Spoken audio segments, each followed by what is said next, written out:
जेव्हा जेव्हा धर्मावर संकट येतं, ऐका बरं लक्ष देऊन, जेव्हा जेव्हा धर्मावर संकट येतं आणि अधर्म वाढायला लागतो, एखाद्या भक्तावर संकट आलं आणि जर संकट आणणारे जास्त झाले आणि भक्त जर कमी झाले तर त्या भक्ताचं संकट घालवण्यासाठी देव अवतार घेत असतो. हे देवाच्या अवताराचं प्रयोजन. साधू कशासाठी येतात हो तर ऐका, साधूच्या अवताराचं प्रयोजन एवढंच आहे की भक्ती करायची आणि त्या भक्तीच्या जोरावर लोकांना भगवंतापर्यंत घेऊन जायचं. विठाला विठाला.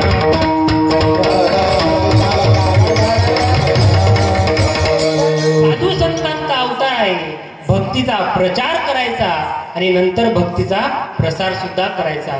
किती प्रसार केला हो. जगद्गुरु तुकोबरा तर काकड्यांमध्ये सांगतात, जगजोगी जगजोगी जाग जागे बोलती, जगजोगी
जगजोगी जाग जागे बोलती, जगदेव राखा काही भाव. जगद्गुरु तुकोबराने भक्तीचा प्रचार केला आणि भक्तीचा आचार सुद्धा केला. अभंगामध्ये प्रवेश करायचा आहे. जगद्गुरु तुकोबराने भक्तीचा प्रचार केला हे तुम्हाला मला माहित आहे, परंतु जगद्गुरु तुकोबरांचं जर जीवन बघितलं तर जगद्गुरु तुकोबराचं जीवन म्हणजे भक्तीला वाहिलेलं जीवन झालं. किती भक्ती करावी. रात्र न कळी दिवस न कळी अंगी खेळी दैवत दीन रजनी हाची धंदा गोविंदाचे पवाडे. अखंड खंडेन जीवन अखंड खंडेन जीवन अखंड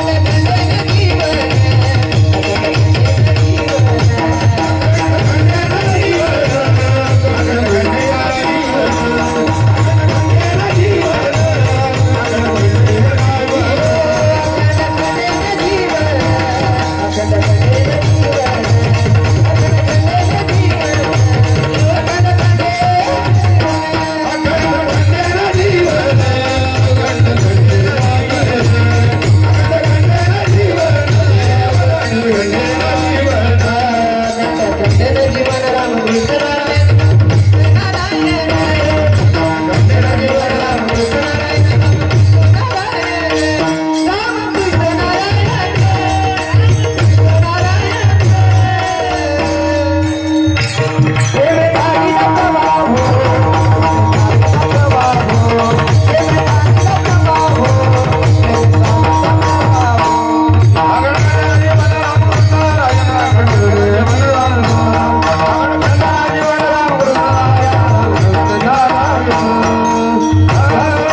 खंडेना जीवन राम कृष्ण नारायण.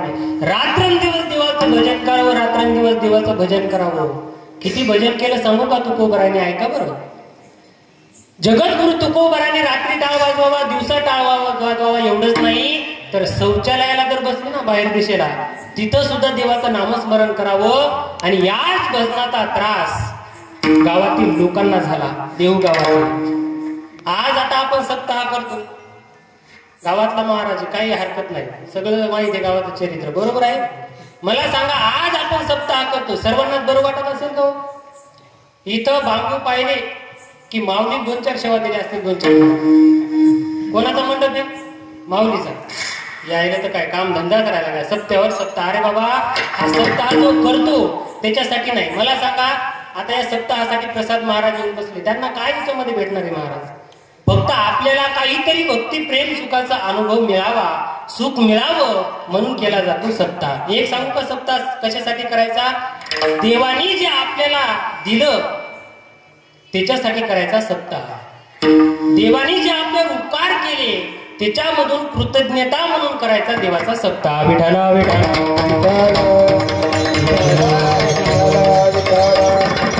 जगद्गुरु तुकोबराने भजन करावं. काही लोक पाटलांकडे गेले, गावातील पाटलाकडे. आवाज दिला, पाटील, ओ पाटील, काय झालं? आम्ही आजपासून गावामध्ये राहणार नाही. पाटलांनी विचारलं, नेमकं प्रॉब्लेम काय झाला सांगा. सांगितलं काहीच नाही, ते तुकाराम महाराज रात्रंदिवस टाळ वाजवतात, आम्हाला झोप सुद्धा लागू देत नाही. आम्ही दिवसभर शेतामध्ये काबाड कष्ट करायचे आणि रात्री झोपायच्या वेळेला हा तुकाराम महाराज टाळ वाजवत बसतो. एक तर गावामध्ये आम्ही राहू, नाहीतर तुकाराम महाराज राहतील. सांगा लवकर काय करायचं. आता पाटलाने स्वतःचा स्वार्थ बघितला. पाटलाने विचार केला, गावातील लोक जर निघून गेले तर पाटील की कोणाच्या बळावर करायची? आणि एक हा बाबा गावाच्या बाहेर हाकलून दिला तर आपल्यावर काय फरक पडणार आहे? महाराज तुकोबरायांना बोलावून घेतला. ऐका बरं, भक्ती किती केली ऐका. तुकोबरायांकडे सेवक पाठवला. तुकाराम महाराज, काय तुम्हाला आताच्या आता पाटलांनी बोलवले. तुकोबराय पाटलांच्या समोर हजर झाले. विचारलं, पाटील काय चुकलंय माझं? सांगितलं, तुकाराम महाराज, एक तर तुम्हाला गावामध्ये राहायचं असेल तर तुम्हाला भजन बंद करावं लागेल. काय करावं लागेल? भजन बंद करावं लागेल. आणि जर भजन बंद होत नसेल तर तुम्हाला गावाच्या बाहेर काढून देण्यात येईल. तुकोबरांना काही दिवस दिले, पण एक या भजनाचा असा छंद आहे मायबाप, एकदा ज्याला भजनाचा छंद लागला की त्याला कितीही बंधन घाला. हो लागली से आज मला गुडिया लागली से आज मला गुडिया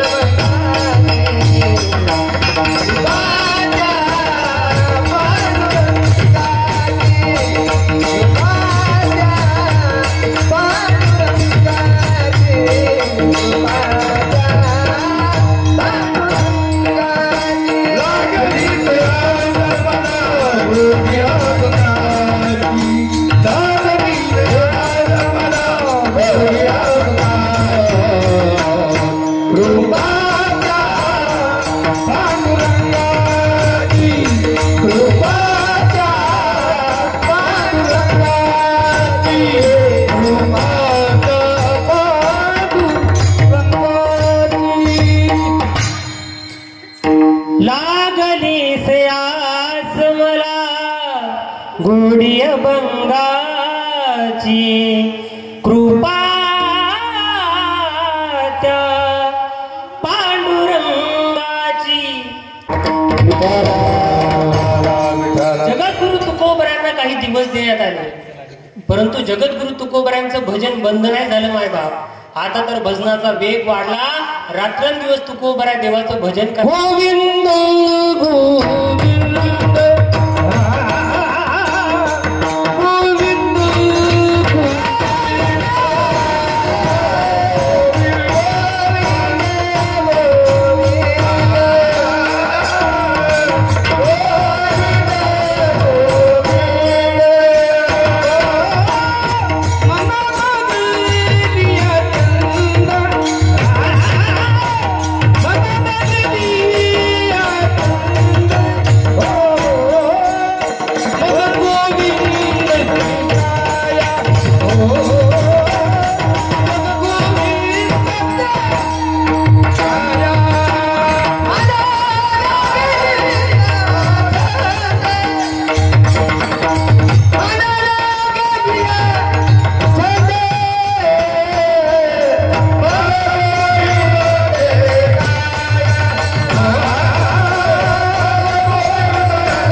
छंद जगद्गुरु तुकोबरायांचं भजन बंद झालं नाही.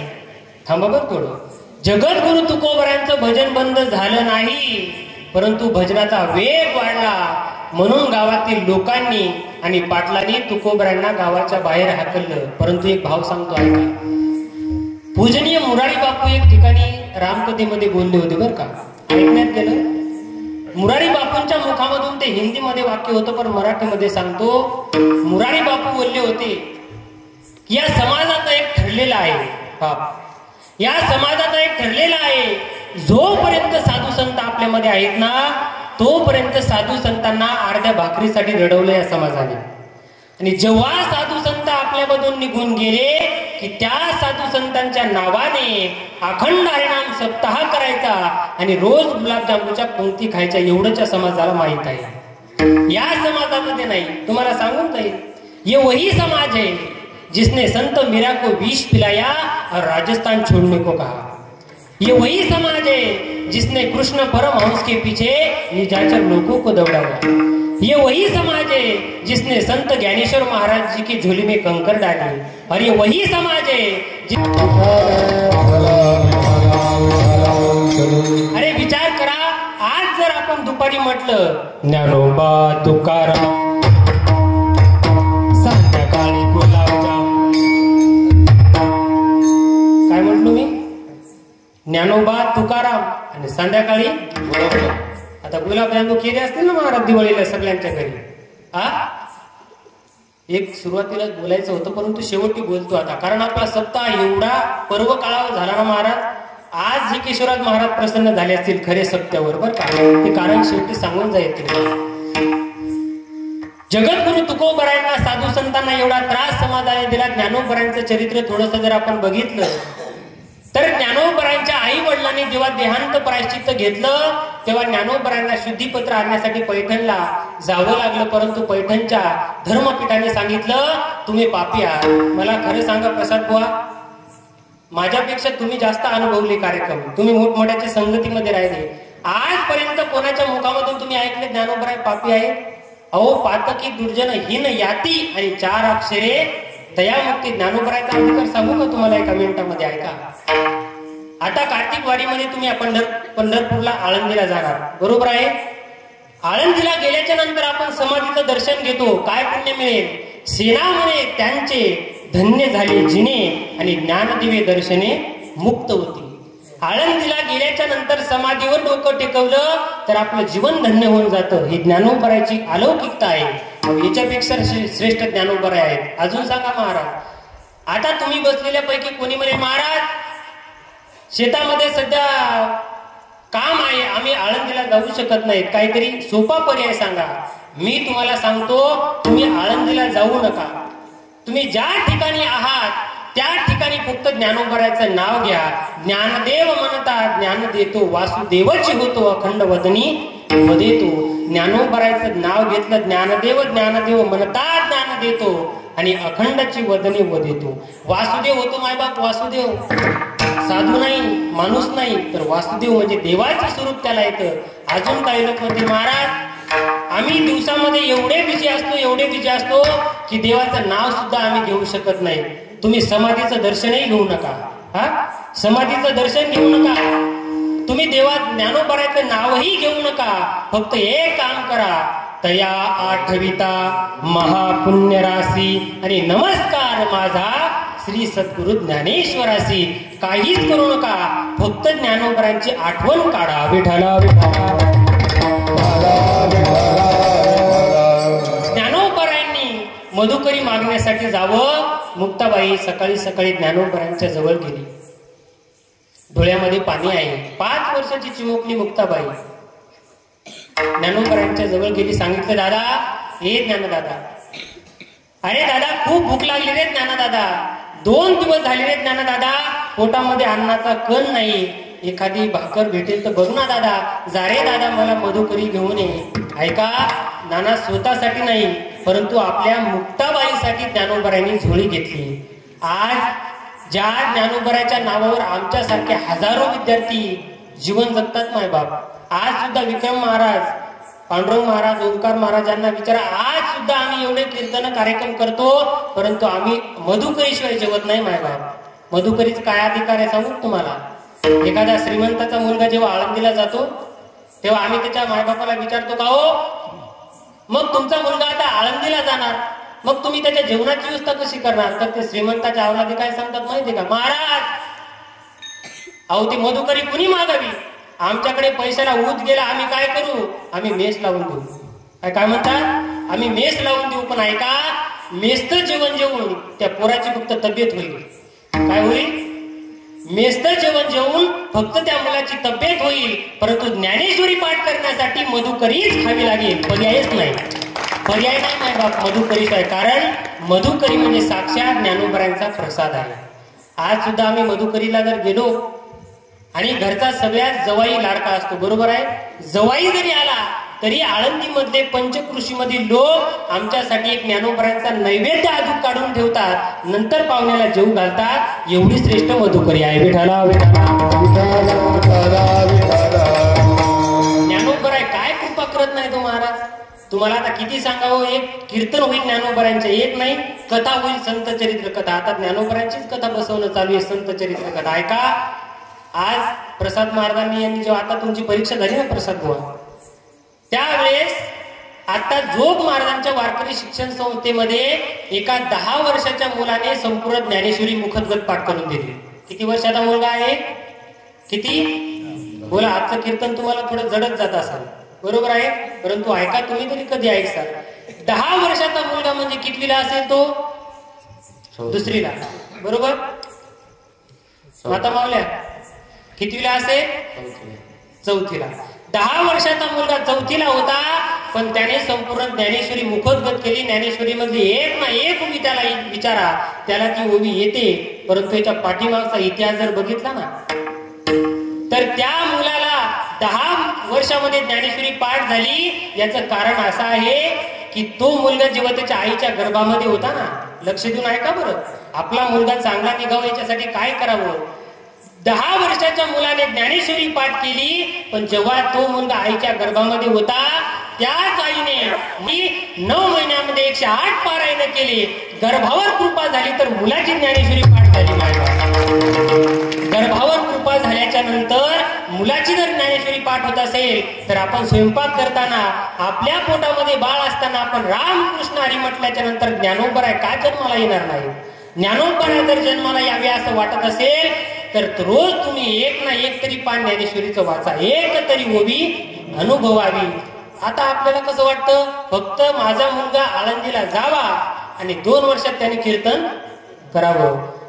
ज्ञानोबरायांनी मधुकरीसाठी ती भिक्षा मागण्यासाठी जुळी द्यावी.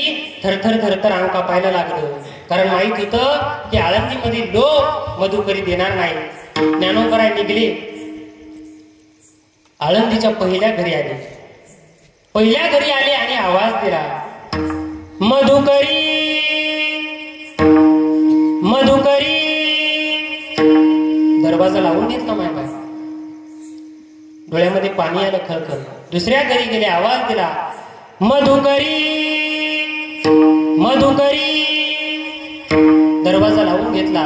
1 नाही 2 नाही असं गाव संपलं मायबाप. आणि शेवटी त्या घरी जाण्याचा योग आला ज्यांच्या भीतीने संपूर्ण आळंदी मधुकरी देत नव्हती, त्या विसोबा खिचरांच्या घरी जाण्याचा योग आला. थरथर थरथर अंग कापत होतं. माहीत होतं काका मधुकरी देणार नाहीत, परंतु माझी मुक्ताई उपवासी आहे. घराच्या समोर गेले आणि आवाज दिला, मधुकरी मधुकरी.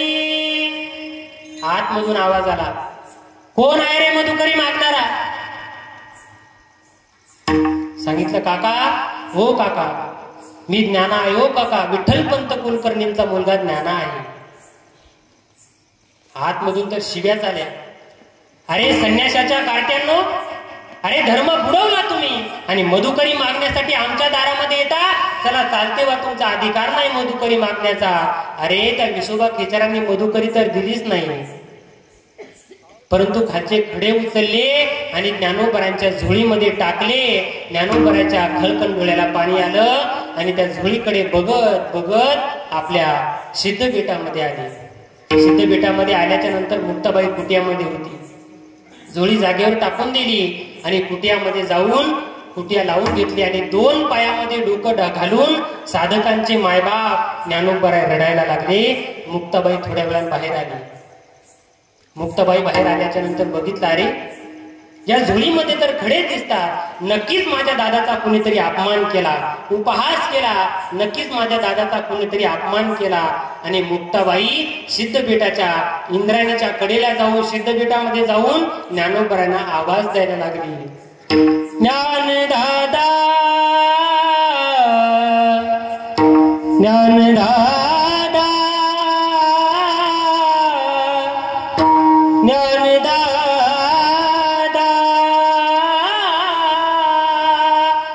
ज्ञानदादा,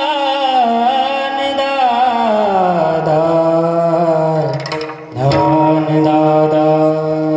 मुक्ताबाईने आवाज दिला, दादा, ए ज्ञानदादा, कुठं गेला रे ज्ञानदादा? एकदा मला सांग ज्ञानदादा, काय झालं?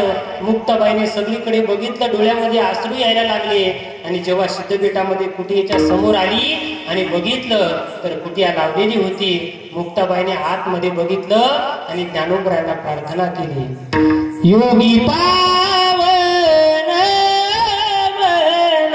मनाचा, योगी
ज्ञानदादा,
ऐकू द्या.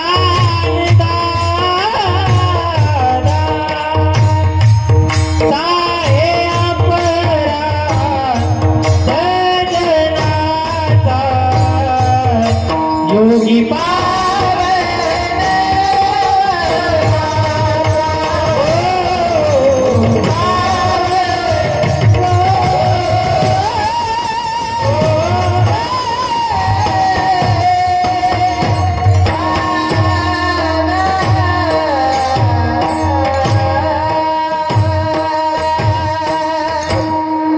विश्वपट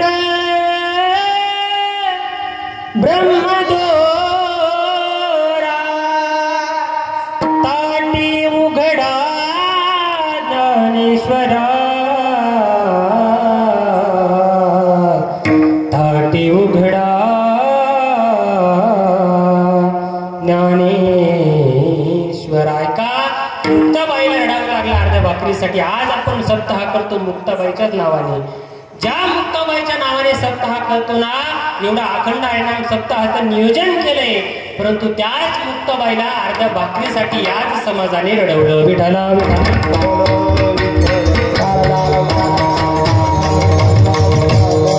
जगद्गुरु तुकोबरायांना जेव्हा गावाच्या बाहेर हाकलून दिलं, कोपला पाटील गावीची ही लोक आता मज भीक कोण घाली. ऐका बरं, भक्तीचा प्रचार आणि प्रसार सांगतोय. जगद्गुरु तुकोबरायांचं तुकाराम शेठ पद केलं. हे का जगद्गुरु तुकोबरायांना गावाच्या बाहेर हाकलून दिलं, जगद्गुरु तुकोबरायांना काठीनं मारलं, जगद्गुरु तुकोबरायांचं भजन बंद केलं, तरी सुद्धा जगद्गुरु तुकोबरायांनी भक्तीचा प्रचार आणि प्रसार थांबवला नाही. देव घ्या कोणी, देव घ्या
परंतु भक्तीचा प्रचार आणि प्रसार थांबवला नाही. एवढा त्रास दिला तरी सुद्धा तुकोबरायांनी डोक्यावर देव घ्यावा आणि गावामध्ये जसा आपण भाजीपाला विकतो तसं देव विकायला निघावं. देव घ्या कोणी, देव घ्या कोणी, आयता आला घर पुसुनी.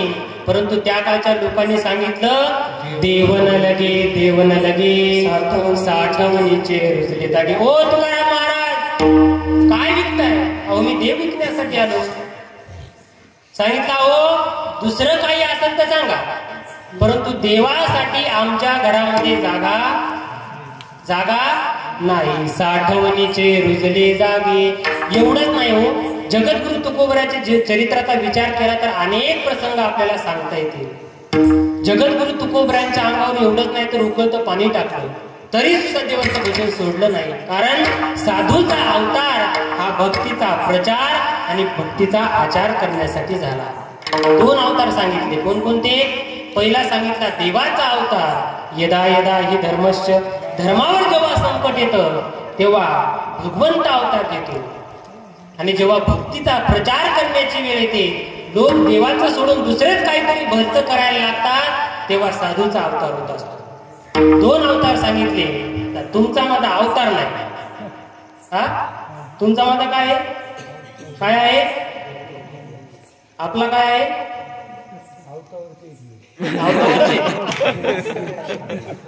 देव अवताराचा आहे, साधू अवताराचे ना. आपण म्हणे सगळे अवतावरचे.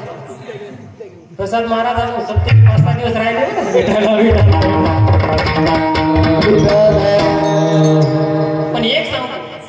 हे आवतावरचेच असतील, पण दिवसभर आवत आणून रात्री कीर्तनाला येतात. हे मोठेपणे महाराज मोठी करतात.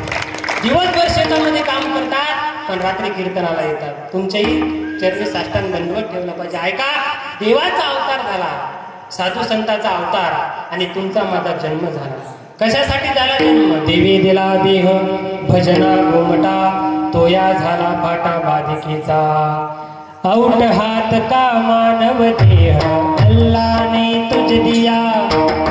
औट हात का मानव देह अल्लाने तुझ दिया.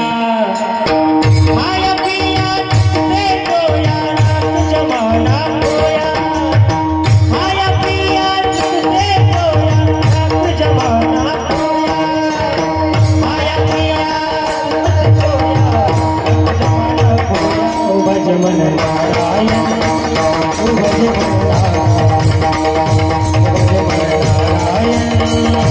भज मन नारायण. अवतार का मानव दिया अल्लाह ने तुझे दिया. अवतार का मानव दिया अल्लाह ने तुझे दिया.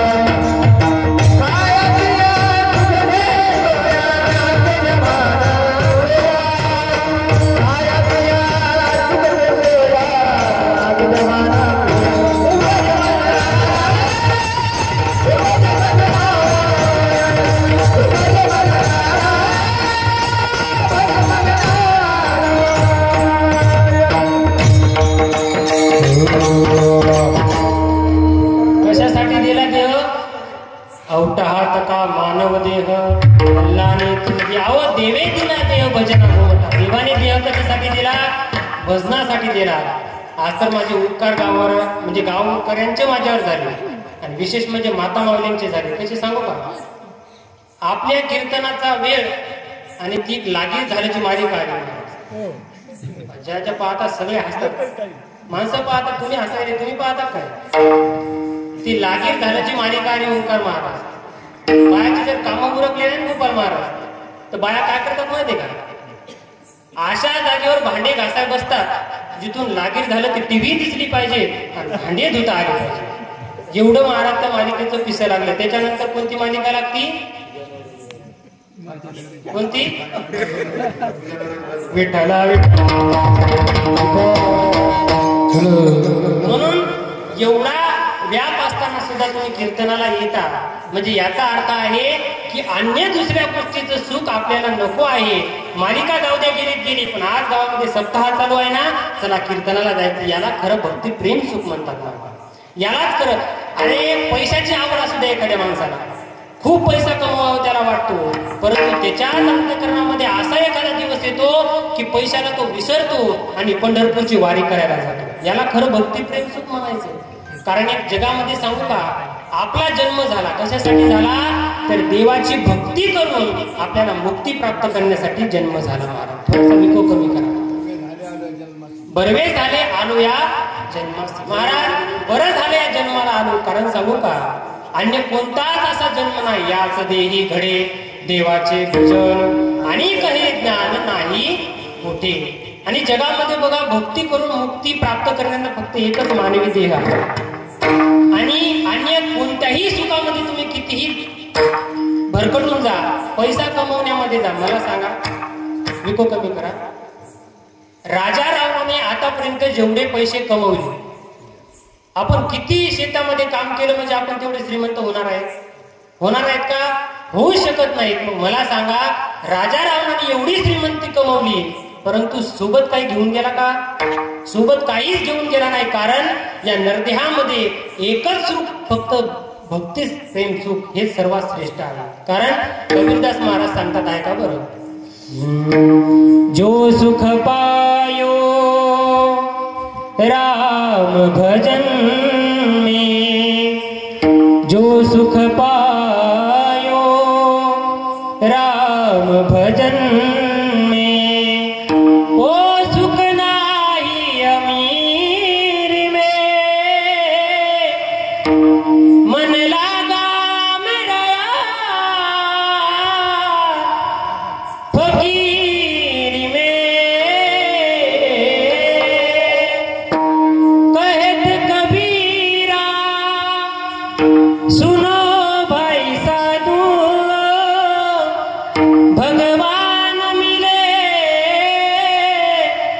सबूरी में मन लागा मेरा यार फकीर में। दौलत कमाई लाखों की, एक महल बनाया खुद के लिए, वहाँ रहने वाला मर भी गया, अब रोने वाला कोई नहीं, क्योंकि दुनिया में हमारा कोई नहीं। जब बाग बगीचा खिला था, तब घूमने वाले लाखों थे। जब बाग बगीचा सुख ही गया, तब घूमने वाला कोई नहीं रे। दुनिया में हमारा कोई नहीं। जब पास था पैसा, तब मित्र लाखों थे। जब पास का पैसा चला ही गया, तब मित्र हमारा कोई नहीं रे। दुनिया में हमारा कोई नहीं। सब साथी है प्यारे मतलब के,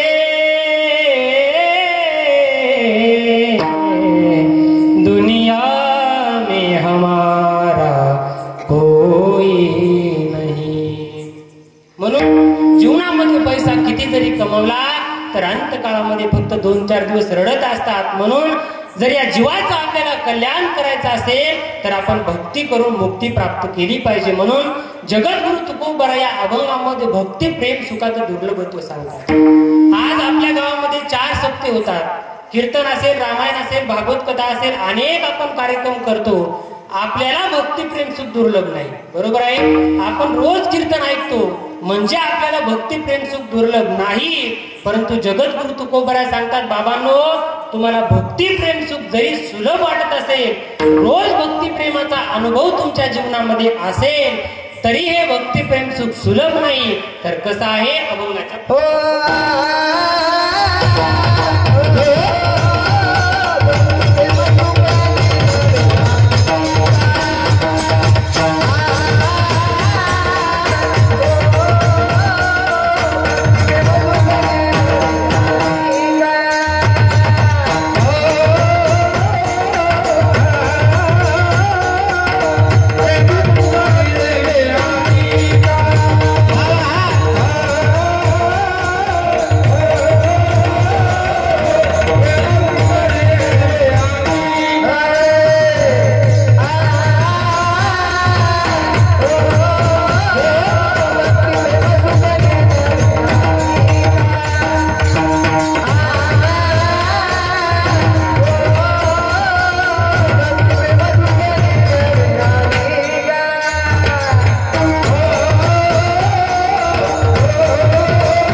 पहिल्या चरणामध्ये जगद्गुरु तुकोबराय भक्ती प्रेम सुखाचं दुर्लभत्व सांगतात.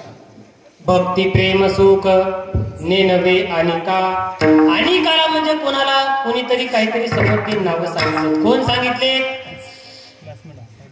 एक पंडित सांगितलंय. बरं, जगामधले सर्वात मोठी मोठी लिस्ट आहे, पण आपले नाही, गावातले नाही सांगत मी पंडित, जगातले सांगतो बरं का. पंडित, दुसरा वाचक आणि तिसरा ज्ञानी. हे तिन्ही म्हणजे आपण सांगणं एवढं आपल्याला अधिकार नाही महाराज, तिघांचा अधिकार एवढा आहे. परंतु हे आपण सांगतो असं समजायचंच नाही. हा अभंग मी प्रसाद महाराज मला परीक्षेला आला होता.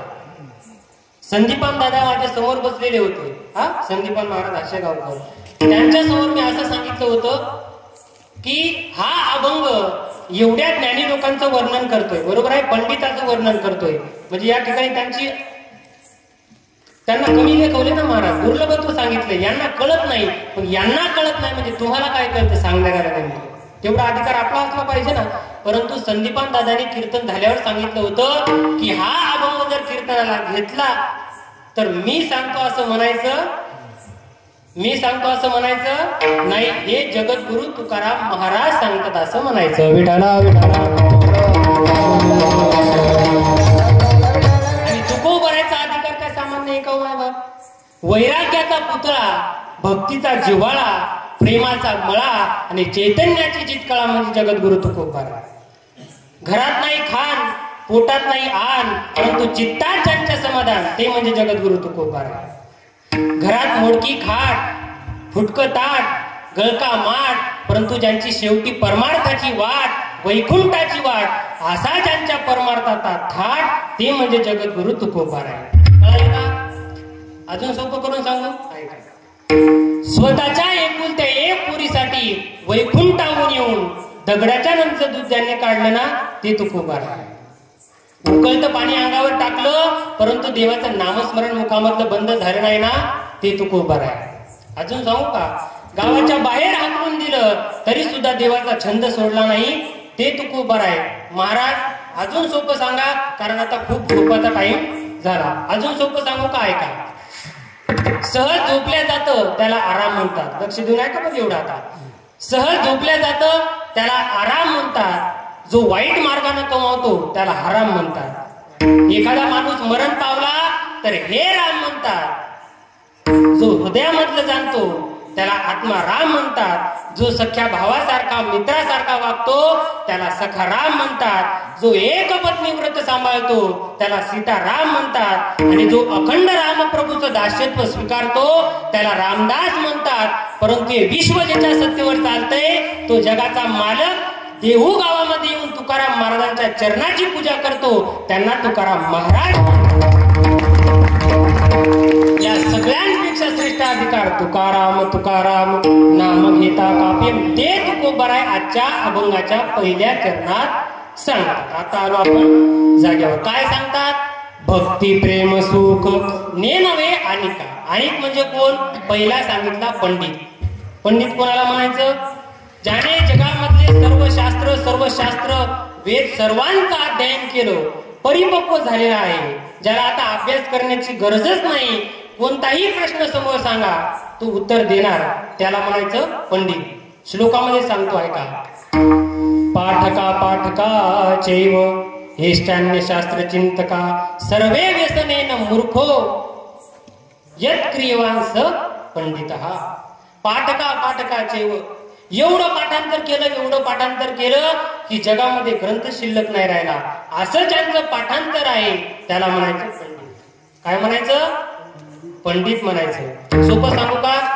ज्याची बुद्धी आत्मज्ञानाने संपन्न झाली त्या बुद्धीला प्रसाद महाराज म्हणायचं पंडा. काय म्हणायचं?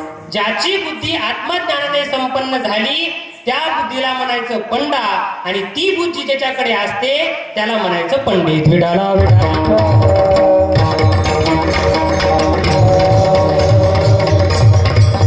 दुसरा सांगितला वाचक. पंडिताला कळत नाही म्हटले भक्ती प्रेम सुख मिळत नाही. दुसरं सांगितलं वाचक. तर वाचक कोणाला म्हणायचं? ज्ञानेश्वरी, भागवत, वृत्ती प्रभाकर, अनेक ग्रंथ जगामध्ये जेवढे काही ग्रंथ आहेत ते ग्रंथ ज्यांनी सर्व वाचून काढले, या जगामधला ग्रंथच ठेवला नाही असा जो आहे त्याला वाचक म्हणतात. आणि तो जरी वाचक असेल तरी तुकाराम महाराज म्हणतात त्यालाही भक्ती प्रेम सुख कसं आहे, दुर्लभ आहे. दोन झाले. आणि तिसरा सांगतात की ज्ञानी. आता ज्ञानी म्हणजे परोक्ष ज्ञानी घ्यायचा बरं का या ठिकाणी. परोक्ष ज्ञानी घ्यायचा. कारण ज्ञान म्हणजे काय हो, तर हे जर सुरुवातीपासून असंच नेला असतं रेटर हे बसलेच नसते महाराज. म्हणून जरा खेळ की धरून आणणं लागतं. आता ज्ञान म्हणजे काय, आबादिताची जे ओळख करून देतं. या जगामध्ये आबादित काय आहे सांगा बरं, काय आहे आबादित? मी प्रसाद महाराज, आम्ही रोज भेटतो ना महाराज तुम्हाला. जे आपल्याला कधीच भेटत नाही त्याला काय म्हणायचं, आबादित. आणि तो आहे जगाचा परमात्मा. मग अशा आबादिताची जे ओळख करून देतं त्याला म्हणायचं ज्ञान. आणि भगवंताच्या विषयी सर्व ज्ञान आहे. भगवंताच्या स्वरूपाचं, भगवंताच्या गुणाचं, भगवंताच्या लीलाचं सर्व वर्णन गुण ज्याच्याकडे आहे, त्याला सर्व माहिती आहे, सर्व ज्ञान आहे, असा जो आहे ना त्याला ज्ञानी म्हणायचं. परंतु असा ज्ञानी जरी असला तरी सुद्धा त्याला भक्ती प्रेम सुख कसं आहे, दुर्लभ आहे. पहिला कोण सांगितला, पंडित. पंडिताला दुर्लभ आहे. दुसरं सांगितलं वाचकाला सुद्धा भक्ती प्रेम सुख दुर्लभ आहे. तिसरं सांगितलं ज्ञानी. जगद्गुरु तुकोबरांकडे एक साधक गेला. सांगितलं महाराज, अहो हे तीन तर सगळे जगातले विद्वान मंडळी आहेत आणि यांना भक्ती प्रेम सुख कळत नाही, हे कसं काय सांगू शकता? जगद्गुरु तुकोबरांनी सांगितलं, अरे बाबा हे तर पृथ्वी तलावरचे मोठे आहेत, परंतु जे जीवनमुक्त आणि आत्मनिष्ठ जरी झाले ना तरीही त्यांना भक्ती प्रेम सुख दुर्लभ आहे. अभंगाच्या दुसऱ्या आत्मनिष्ठ झाली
विठोबार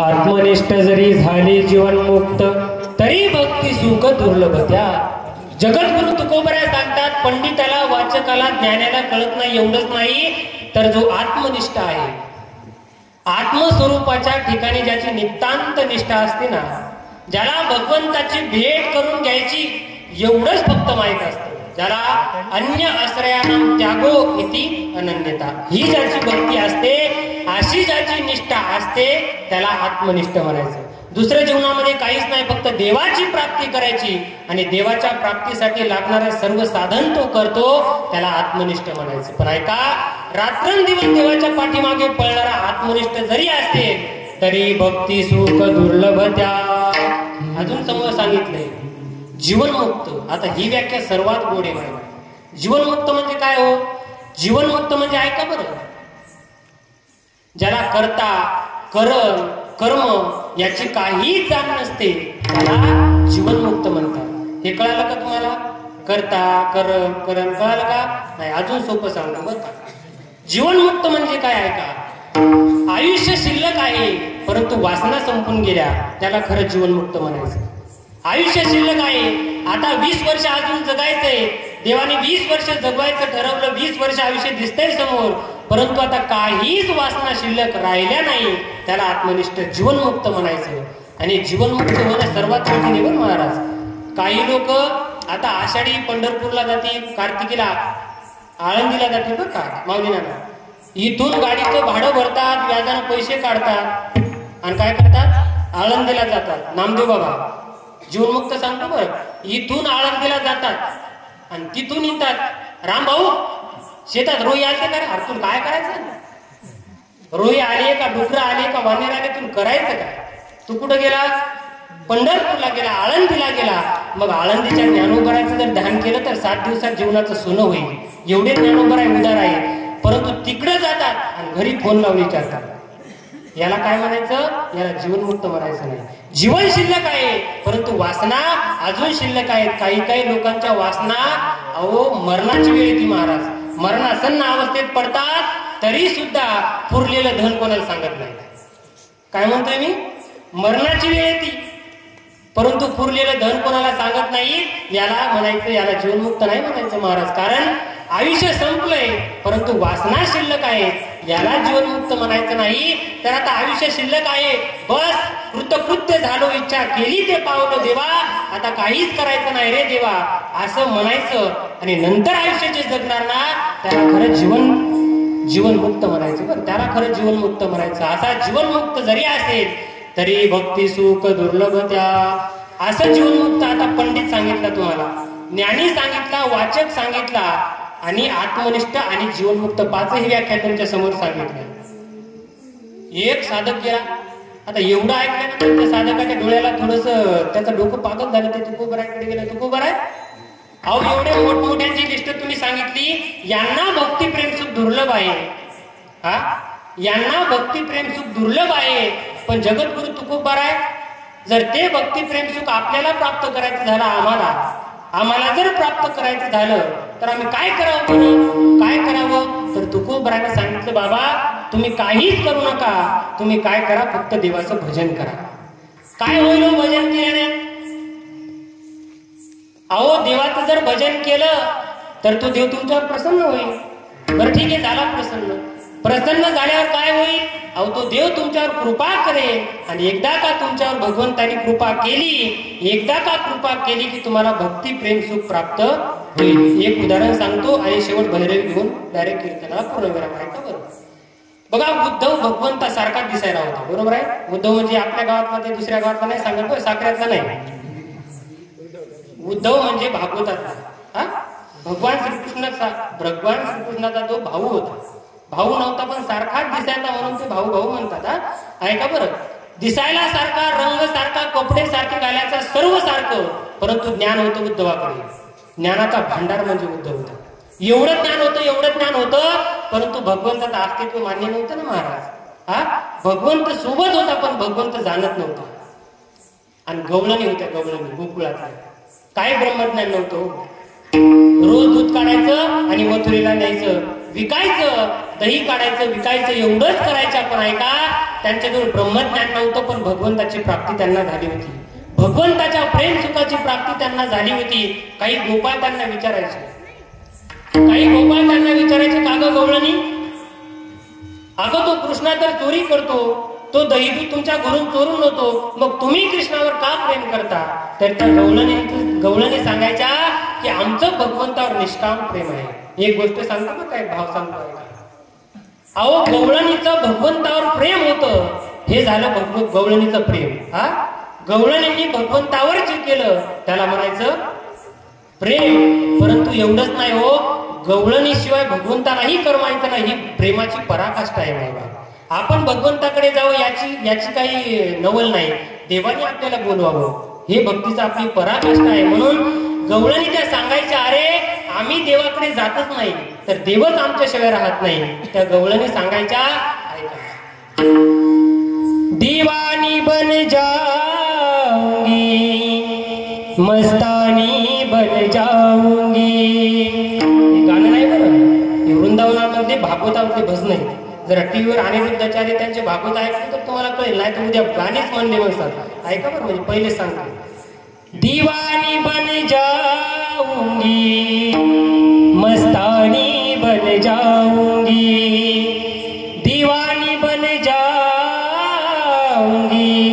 मस्तानी बन जाऊंगी, मैं तो अपने शाम की दीवानी, मैं तो अपने शाम की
करतच नाही तर तो देवच आमच्यावर प्रेम करतो.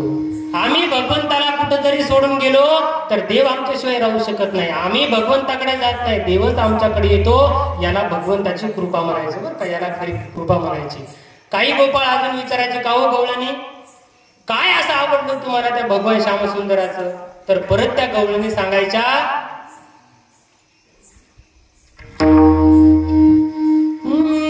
के मोहन से दिल क्यों लगाया है, ये मैं जानू या हो जाने, हर बात निराली है उसकी, हर बात में है एक टेढ़ापन, टेढ़े पर दिल क्यों लगाया है, ये मैं जानू या हो जाने.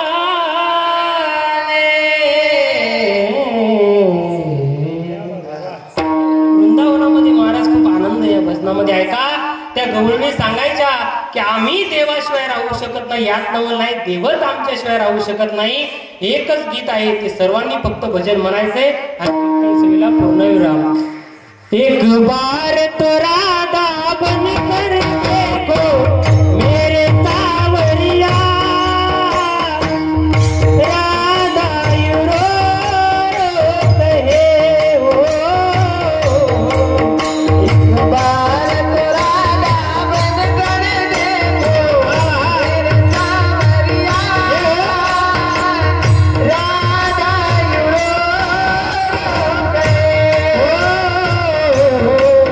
एक बार तो राधा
भगवंताची कृपा.